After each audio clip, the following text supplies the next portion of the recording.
BS in Denver Sports. Jake Shapiro here with Ryan Koenigsberg coming to you from the Blake Street Tavern, and today we're previewing the Colorado Buffaloes matchup with the Utah Utes this Saturday. It's the Rumble in the Rockies. Ryan, is it a rivalry game? Not yet. Not yet. You know, there has been some great matchups, I think, in this series, not only since they joined the Pac-12, but going all the way back to when this was a yearly series before that. But there's yet to be the one with the high stakes that, you know, really changes everything. And to me, this is that game. We talked about it a little bit during our podcast, but Utah has a chance to play the villain here. And if they were to take this away from Colorado, you can only imagine the hate that would start to breed in the hearts of Colorado fans, really killing the beauty of everything that was the Rise season. So they have a chance to birth some hate within the fan base of the Buffs in this game. So this could be the birth of a rivalry. Of course, in 2011, Colorado took away Utah's chances at going to the Pac-12 championship game, but Utah lost last week to Oregon, and that took away a lot of meaning from this game because Utah themselves could have gone to the Pac-12 title had they beaten Oregon and had they beaten Colorado. What kind of effect do you think that's going to have on this game? You know, it's just human nature for Utah to come in to this game without the same, mentality that they would if this was for the Pac-12 South for them too. So it's really hard for me to imagine a scenario where Utah comes with the energy, the passion, the want to that I see Colorado bringing into this game. You know, 50,000 fans on their feet going nuts. They're running out behind Ralphie. When you're a team that isn't really playing for anything except for a spoiler role, you cannot get to that level. They simply cannot manufacture the passion that the Buffs are going to bring onto that field. So I think it actually does play a big role. I mean, you even go back to last season where Utah loses a game before they play Colorado.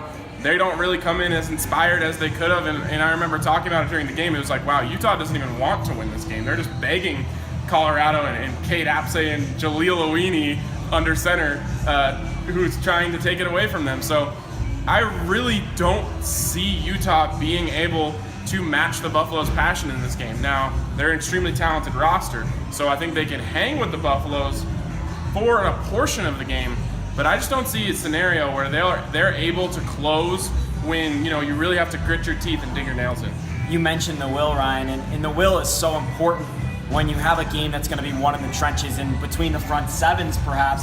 And to me, that's where this game's going to come down to. Which front seven can dominate most? These are two very good running teams, and the running backs in this game, Joe Williams, Phil Lindsay, they're going to be the two featured players in this game probably. Yeah, I mean, that's what both teams are going to want to do coming into this game. The Buffs, when their offense is clicking, it's behind 23. And the same goes for the Utes. So they're going to want to feed it. The Buffaloes have done a great job this season of taking away the run against teams that want to run the ball and set it up, especially at Folsom Field.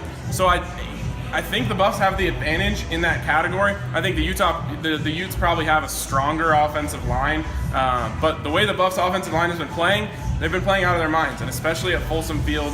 So it's hard for me, again, to envision a scenario where the Buffs aren't able to run the ball. And I think, you know, it's easy for me to see how the Buffs would be able to stuff the Utes. Do you think it's almost a good thing that Colorado struggled a little bit against Washington State last week, and that they take that lesson that, hey, we can beat anyone in the country, even when we're struggling, in their mindset at least, that they could beat anyone in the country, even when they're struggling in the first half, their defense, especially their secondary gets eaten a little bit, and take that to this Utah game and go, hey, you know what, even if one part of our game isn't really working that we know we can rely upon, we can still kind of figure out something and put it together. I mean, when it comes down to it, this group's been through everything. They've been through the 50-point blowout losses. They've been through the big blowout wins. They've now been through the, screw up in the first half and get it back in the second half. They've really been through it all. So I think each one of those things just makes them a little tougher. It's, iron sharpens iron. It's the steel getting a little sharper on the edge there because they learned a new lesson. So yeah, that does help them. And I think everything helps them. Everything they've done up until this point, every moment of their 4-year careers has led up, or 5 years, has led up to the moment that is going to happen on Saturday when they walk into that field. The steam comes out of the locker room, the garage door rolls up, and it's time to go. It's time to go live your dreams. Okay, speaking of living your dreams, it's senior night. It's going to be a lot of emotion there at Folsom Field. What's your score prediction for this one? I've said this whole video how I don't see how Utah is going to be able to hang with the Buffs, but it still has that feel to it. It's that, it's that after Thanksgiving game. It seems no one ever pulls away in these, so I think the Buffs are going to be in control of this game. I don't think they're going to roll. I think it's a little bit on the lower scoring end, and eventually I think the Buffs do pull out the victory. Pac-12 South champions with a 27-21 win. Ryan, I've got Buffs 42, Utah 16. I'm calling the blowout. Wow. You heard it here first from Shap. It's senior day at Folsom Field. 5:30 is the kickoff. If you can't make it out to Folsom Field, be sure to catch the action here at the Blake Street Tavern. It's big fun, Ryan. You got to come to the Blake Street Tavern. For Ryan Koenigsberg, I'm Jake Shapiro. Thanks for tuning in.